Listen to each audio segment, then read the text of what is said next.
What happens when an avoidant realizes that you don't care anymore? The moment you stop chasing them is the moment they start to wonder why you ever did. Because nothing unsettles an avoidant more than realizing their silence no longer has power over you. Let's talk about that moment when you finally get tired, not angry, not emotional, just done. You stop explaining yourself. You stop trying to prove your worth. You stop waiting for their attention like it's a prize you have to earn. And that shift, that quiet detachment, does something powerful. See, avoidant people thrive on emotional control. They pull away, not because they don't care, but because they fear what closeness demands of them. Intimacy makes them feel exposed, and distance gives them a sense of safety. But when you, the one who always reached out, suddenly stop reaching, the entire dynamic changes. They feel the loss of control. The silence they once used as a weapon becomes a mirror, reflecting their own emptiness back at them. They start to wonder, why aren't you chasing me? Did you ever care? Or worse, have you found someone who treats you better? That's when the realization hits. Your peace, your absence, your indifference speaks louder than any words you could have said. And here's the truth. It's not about making them miss you. It's about reclaiming yourself. When you stop caring about their approval, you step out of their emotional game. You become unpredictable. Not because you're playing hard to get, but because you're finally free. Ironically, that's when they notice. That's when the avoidance starts to care. Because your energy, your validation, your love is no longer available for them to take for granted. So don't chase, don't explain, just evolve. Your absence is the loudest boundary you'll ever set. When you stop reacting, everything changes. It's not about pretending, not to care or playing a game. It's about shifting from emotional reactivity to emotional control. The avoidant thrives on dynamics where they hold the upper hand emotionally. When they pull away and you chase, they feel safe, powerful, and validated. They tell themselves, I can withdraw and you'll still be there. It reinforces their sense of control. But when you stop reacting, when you stop explaining, defending, or proving yourself, you take that power back without saying a word. Emotional detachment doesn't mean you're cold. It means you've learned to stop bleeding energy into a situation that doesn't pour back into you.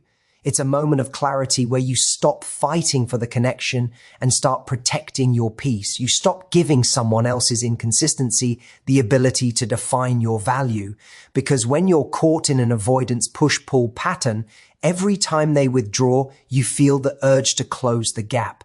You text, you reassure, you overextend. You think if you just show enough love, they'll finally stay. But what actually happens is the opposite. They feel smothered and you feel rejected. When you stop reacting, that cycle breaks. Your silence, your calm, your stillness, it unnerves them. They expect drama, pleading, emotional noise. They're used to seeing you as the one who needs them more. But the moment you stop responding to their distance, the power dynamic flips.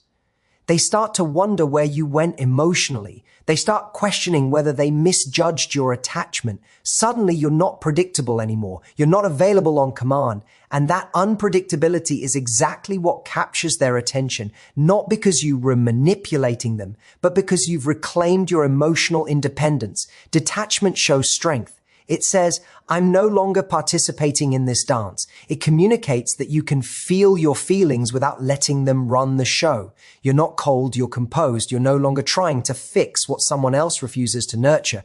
The avoidant may not consciously realize it, but they sense it. Your calm energy disarms them. The emotional space you create invites them to confront their own discomfort. For the first time, they have to sit in the silence they created. And it's not as comforting as they thought. When you don't react, you give yourself room to breathe. You start to see things clearly without the haze of emotional urgency. You notice how much of your energy was spent trying to keep someone close who was always halfway out the door. And you begin to feel something even more powerful than relief. You feel self-respect returning. That's the quiet transformation that happens when you detach. It's not about getting them back. It's about getting yourself back. The avoidant might start to notice the shift, but by then it doesn't matter as much to you. Because the real power was never in changing them. It was in changing how much of yourself you were willing to lose just to keep them comfortable. Avoidant individuals often seem distant, detached, or uninterested, but what lies beneath that behavior is rarely indifference. It's fear. Not fear of you, not fear of love, but fear of what closeness represents to them, vulnerability, exposure, and the possibility of being hurt or controlled. When someone has an avoidant attachment style, they've usually learned somewhere along the line that love feels unsafe. Maybe they grew up in an environment where affection was conditional or where independence was praised and emotional needs were ignored. Over time, they internalize the belief that closeness leads to pain, so they protect themselves by staying just far enough away. When they meet someone warm, expressive, and emotionally available, it initially feels exciting but also threatening. Your consistency and care challenge their protective walls. They may enjoy the affection but also feel overwhelmed by it. So they start to pull back, not because they don't care, but because caring too much triggers their deepest fears. They crave connection but dread dependency. They want love, but they want it on their terms, where they can control the distance. Understanding this doesn't mean you should excuse their behavior, but it helps you stop personalizing it. When they withdraw or go silent, it's not necessarily a reflection of your worth. It's a reflection of their internal conflict. They are at war with themselves. Part of them wants intimacy, and another part wants safety. The tragedy is that their attempts to protect themselves often destroy the very connection they desire. And here's where your detachment shifts the equation. When you respond to their distance with calm acceptance instead of anxiety or pursuit, you're resending a powerful message. You see their fear, but you won't enable it by chasing them. You won't prove your love by collapsing your boundaries. Your steady, non-reactive energy allows them to feel safe without pressure. It communicates that love can exist without control and closeness can happen without losing independence. That's something the avoidant rarely experiences, and it's what begins to challenge their old narrative about love being dangerous. However, it's important to realize that emotional safety doesn't come from fixing them. It comes from embodying it yourself. You can't convince someone to feel secure in love, but you can model what secure love looks like. That means maintaining your peace even when they pull away, staying grounded instead of reactive, and choosing self-respect over desperation. This doesn't guarantee they'll come closer, but it ensures you don't lose yourself trying. Over time, an avoidant who senses that your care isn't suffocating or demanding may begin to relax. They start to see that your presence doesn't threaten their autonomy. But if you chase or pressure them to open up, you reinforce their fear that intimacy equals loss of control. So the key isn't to make them stay, it's to stay centered yourself. That energy of calm assurance is what reveals the truth. They never feared you, they feared what loving you might require them to face within themselves. Silence can be one of the most powerful teachers in any relationship, especially when dealing with someone who has an avoidant attachment style. When you stop filling the space with explanations, apologies, or attempts to fix what they keep breaking, something shifts. Your silence stops being emptiness and starts becoming a mirror. It reflects everything they've been avoiding, both about themselves and about the way they treat you. For someone who thrives on emotional distance, silence is uncomfortable because it removes the distraction of your effort. It forces them to face the reality of what they've created. When you used to chase, they could tell themselves a story. They could say you were too emotional, too needy, too demanding. Your constant effort gave them a sense of justification for keeping you at arm's length. But when you stop responding, that story collapses. There's no one to project onto anymore. The silence highlights the absence of the energy they once took for granted. It becomes impossible for them not to notice that the dynamic they controlled is gone. The quiet begins to echo their own avoidance, showing them how isolating it actually feels.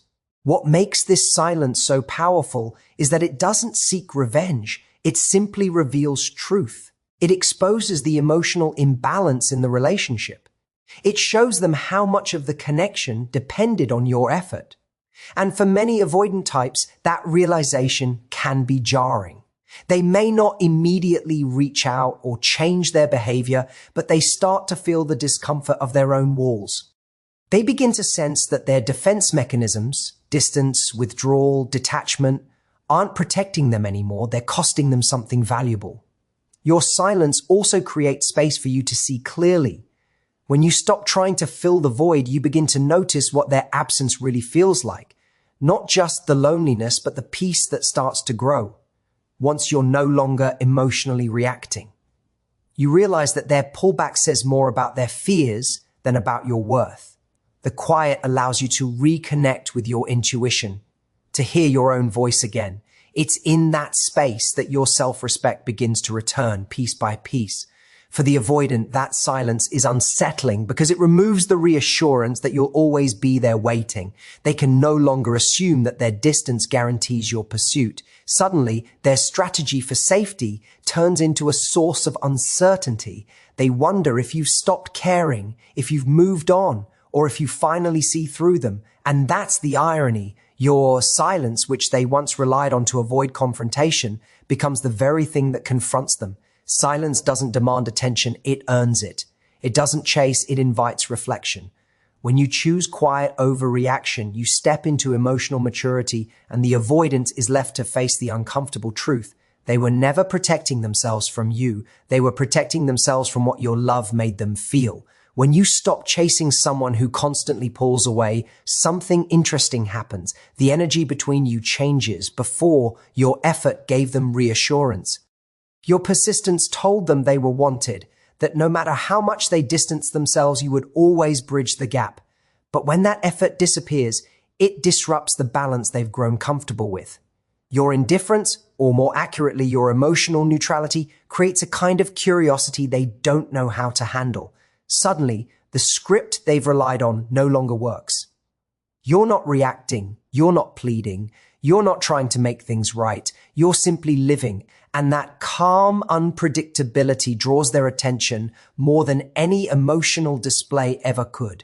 It's not about pretending not to care. It's about genuinely reaching a place where your peace matters more than their inconsistency. You're not performing detachment to get a reaction. You've actually detached because you're exhausted by the imbalance.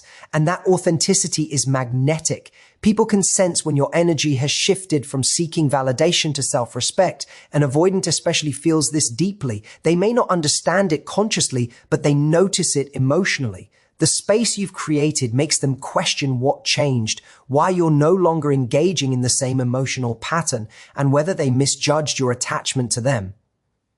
Avoidant individuals are used to being pursued. It confirms their value without requiring vulnerability. But when that pursuit stops, they're left without their emotional safety net. They begin to wonder if they've lost something important, something they took for granted. That curiosity doesn't necessarily mean they'll come back immediately or express their feelings openly, but it does pull their focus back to you. Your detachment shifts you from predictable to intriguing. You're no longer the person who can be easily read, and that mystery unsettles them just enough to make them pay attention. Indifference has a quiet strength. It's not dramatic or cold, it's steady. It comes from knowing that you no longer need to convince anyone to see your worth. You no longer chase connection because you've realized connection shouldn't require chasing. This type of energy is powerful because it communicates self-assurance without words. It's not look what you're missing, it's I'm no longer waiting. That's the moment an avoidant starts to feel the loss of your presence, not because you're withholding affection, but because they can finally sense the absence of your emotional availability. What once felt certain to them, the comfort of your effort, is now gone. And that absence creates curiosity. They start replaying moments, wondering what shifted, and whether you ever really needed them as much as they thought. It's ironic because the thing that makes an avoidant most curious is not being pursued, but being released. Your calm indifference shows them something they can't easily explain or dismiss, that love can walk away quietly, without anger, and that realization stirs something in them far deeper than your words ever could. The real victory in any connection with an avoidant person isn't making them chase you or realizing they finally care. It's getting your energy back. When you stop pouring yourself into someone who only meets you halfway, you start to see how much of yourself you gave away trying to hold things together. You begin to understand that your peace was never meant to be a bargaining chip in a relationship. Reclaiming your energy means no longer investing your emotions where they aren't valued. It means taking all the love, attention, and care you used to give them and redirecting it toward your own growth, your own healing, your own life. When you're caught in an avoidant dynamic, so much of your focus is on understanding them, why they pull away, why they can't open up, why they seem hot one moment and cold the next. That constant analysis drains you. It keeps you emotionally tethered to a problem that you didn't create and can't fix. The moment you reclaim your energy, you stop trying to decode them. You stop trying to manage their fear of intimacy. You realize it's not your job to heal someone who isn't choosing to heal themselves. That realization is freedom disguised as exhaustion. You're tired, but you're waking up. Reclaiming your energy doesn't mean you stop caring. It means you care differently. You start to care about yourself with the same intensity you once gave to the relationship. You stop waiting for closure or validation and start creating it within yourself. The attention you used to give to their moods, their silences, and their distance now goes into your own emotional world. You rediscover hobbies, passions, and people who make you feel alive. You rebuild a sense of identity that isn't centered around someone else's inconsistency. This shift doesn't just change how you feel. It changes your energy completely. And that's where the irony lies. When you reclaim your power, you become more grounded, more magnetic, more peaceful. The avoidant person, who once felt secure in your pursuit, starts to sense that energy shift. They can feel that you're no longer orbiting around them. You're not waiting. You're not checking your phone. You're not rehearsing what you'll say next time they reach out. You're living. That quiet confidence is something they can't ignore because it's no longer about reaction. It's about alignment. You're aligned with your worth again. The real win isn't about proving a point or making them regret their distance. It's about feeling whole again. You stop living in emotional survival mode and start living in self-trust. You stop confusing effort with love and realize that peace feels better than intensity ever did. The energy you once used to chase becomes the energy you use to grow. And when you reach that point, whether they return or not becomes irrelevant because you've already come home to yourself. When you finally stop chasing someone who keeps running, you discover something profound. You were never asking for too much. You were just asking the wrong person. You see, what feels like rejection in the beginning eventually becomes redirection toward your own strength. When you stop over-explaining, stop proving your worth, and stop trying to convince someone to stay, you create the space for something far more powerful than their attention. You create peace. For the avoidant, your silence becomes a wake-up call. For you, it becomes freedom. You begin to see that real love doesn't require you to shrink yourself or perform emotional gymnastics just to be chosen. Real love meets you halfway. It communicates, it commits, and it grows with you, not away from you. When an avoidant realizes you no longer care, it's not about punishment or revenge. It's about reflection. They're forced to see the absence of your effort. And in that space, they finally understand the value of what they lost. But by then, you've already changed. You've stepped into a version of yourself that no longer needs validation from silence. You've stopped trying to earn love and started embodying it. You've learned that detachment isn't coldness. It's self-respect. It's saying, I still care, but I care for me first. And that's not selfish, that's growth. So if you're in that moment where you're tired of proving your worth, take it as your turning point. You're not giving up, you're letting go. You're not walking away bitter, you're walking away lighter. Because the truth is, the moment you stop chasing the wrong kind of love, you make room for the right kind to find you. And maybe that's the real lesson here. Not what happens when they realize you don't care anymore, but what happens when you realize you deserve more than their fear can give. That's when everything changes. Thank you for listening, for reflecting, and for having the courage to grow. I hope this message reminds you that your silence has meaning, your boundaries have power, and your love has value. Take care of your heart, protect your peace, and remember, sometimes the most powerful way to love someone is to let them face what your absence reveals. Thank you, and until next time, choose peace, choose growth, and most importantly, choose yourself.